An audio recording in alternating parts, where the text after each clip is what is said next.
Good morning to all.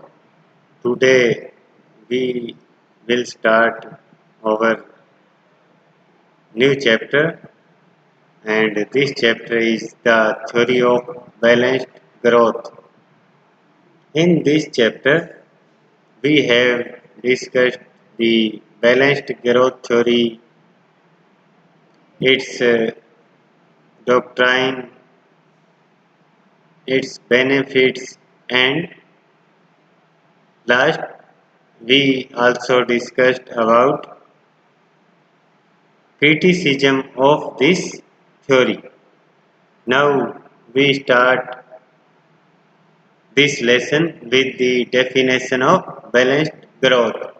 The first definition is you show on your screen is given by P.A. Samuelson. This is balanced growth implies growth in every kind of capital stock constant rate.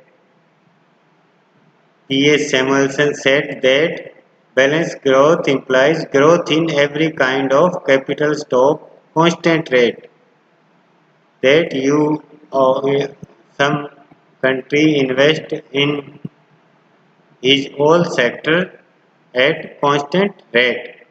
The next definition is UN publication. Balanced growth refers to fill employment, a high level of investment, overall growth in productive capacity equilibrium. Again, balanced growth refers to fill employment, a high level of investment, overall growth in productive capacity equilibrium. This definition shows that it refers to a high level of employment, a high volume of investment, and overall growth in productive capacity of an economy. And employment, investment, and production is in equilibrium. Next definition is given by Alak Ghosh. Planning will with balanced growth indicates that all sectors of the economy will expand in same proportion so that consumption, investment and income will grow at the same rate. This definition shows that planning with balanced growth indicates that all the sectors of the economy will expand in same proportion so that consumption, investment and income will grow at the same rate.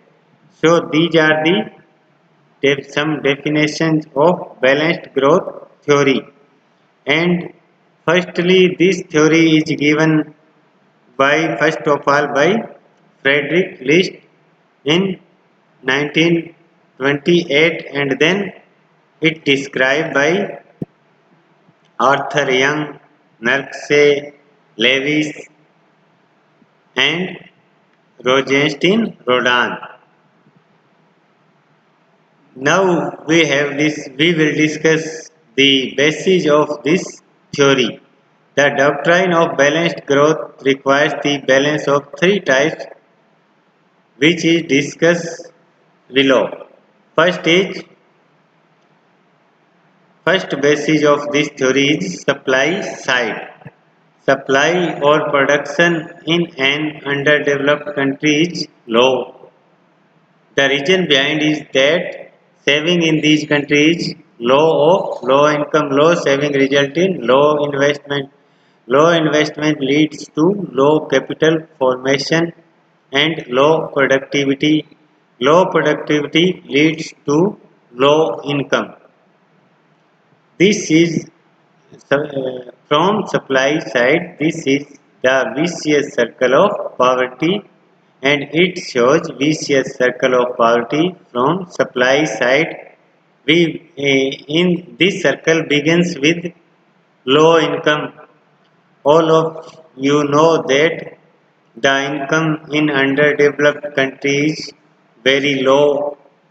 Due to low income, the saving of pupil is very low because their income is low and their whole income is spent on consumption. So low income is the cause of low saving because the underdeveloped countries saving is low. Therefore, the next step is investment is also low. If investment in the economy is low, then its next effect is low capital formation.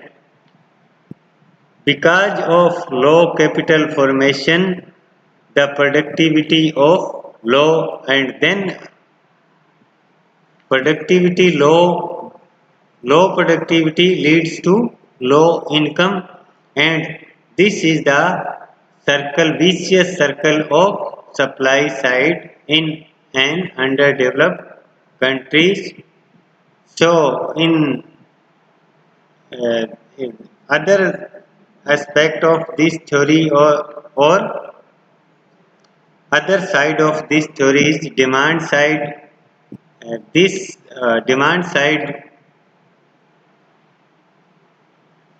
we will explain this demand side in our next video lesson. Thank you.